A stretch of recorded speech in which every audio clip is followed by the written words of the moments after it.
कैसे आप लोग। भूगोल का अध्याय 3 हम लोग पढ़ रहे हैं, जिसके तहत पृथ्वी और उसका सौरिक संबंध के बारे में अध्ययन कर रहे हैं। आज हम लोग चौथा भाग पढ़ेंगे। ये भाग इस अध्याय का आखिरी भाग होगा। इससे पहले हम 3 भाग ऑलरेडी पढ़ा चुके हैं इस अध्याय का। अगर आप लोग नहीं देखे हैं तो हमारे चैनल के प्लेलिस्ट में जाइए, वहाँ पे आपको ये तीनों भाग मिल जाएंगे। तो वहाँ पे जाकर के सबसे पहले वो तीनों भाग को आप पढ़ लीजिए, उसके बाद इस वीडियो को देखने के लिए आइएगा तो आपका समझ ज़्यादा विकसित होगा।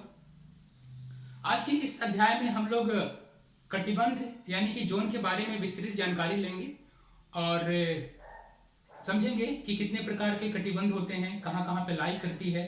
ये सारा तमाम जानकारी हम इस अध्याय में, इस भाग में हम लेने वाले हैं। तो चलिए शुरू करते हैं और समझते हैं कि कटिबंध क्या होता है। देखिए, पृथ्वी को ताप के आधार पर कुछ भागों में बांटा गया है ना। According to temperature, the Earth is being classified into some parts. This part is known as zone, यानी कि कटिबंध इसको बोलते हैं। तो ये मुख्यतः 4 प्रकार के होते हैं, है ना। पहला जो है उष्ण कटिबंध, दूसरा उपोष्ण कटिबंध, तीसरा शीत कटिबंध और चौथा ध्रुवीय कटिबंध। इंग्लिश में इसको क्या बोलते हैं? ट्रॉपिकल जोन, सब ट्रॉपिकल जोन, टेम्परेट जोन और पोलर जोन, है ना।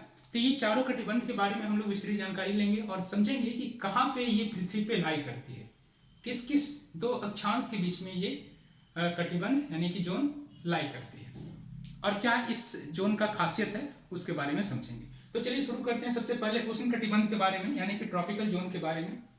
देखिए, ट्रॉपिकल जोन 0 से लेकर के 30 डिग्री उत्तरी और दक्षिणी अक्षांश के बीच में लाई करता है।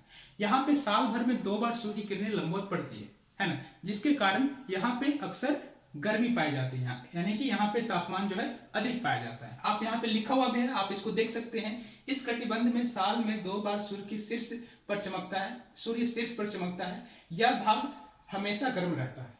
आई बात समझ में? आगे आते हैं और समझते हैं दूसरा कटिबंध, जिसका नाम है सब ट्रॉपिकल जोन यानी कि उष्ण कटिबंध।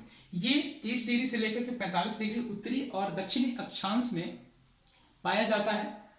इसका खासियत क्या है कि यहाँ पे सूर्य की किरणें तिरछे पड़ती है, जिसके चलते साल के कुछ महीनों में यहाँ का तापमान गर्म रहता है, तो साल के कुछ महीनों में यहाँ का तापमान कम रहता है।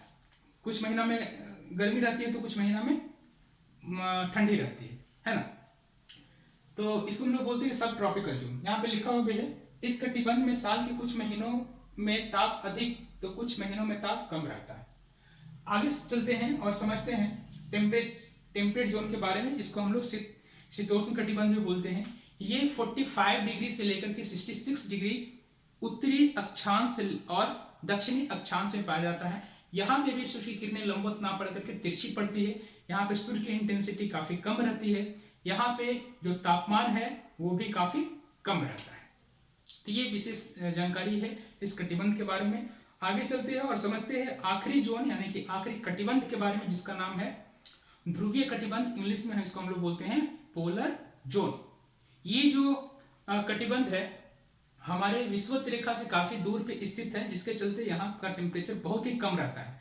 और कारण दूसरा ये भी है कि यहाँ पे सूर्य की किरणें बहुत ही ज्यादा तिरछी पड़ती है और इंटेंसिटी बहुत ही लो रहती है, जिसके कारण यहाँ पे टेम्परेचर इतना कम होता है कि 0 डिग्री से भी नीचे चला जाता है। और यही कारण है कि यहाँ पे सालों भर बर्फ पाया जाता है।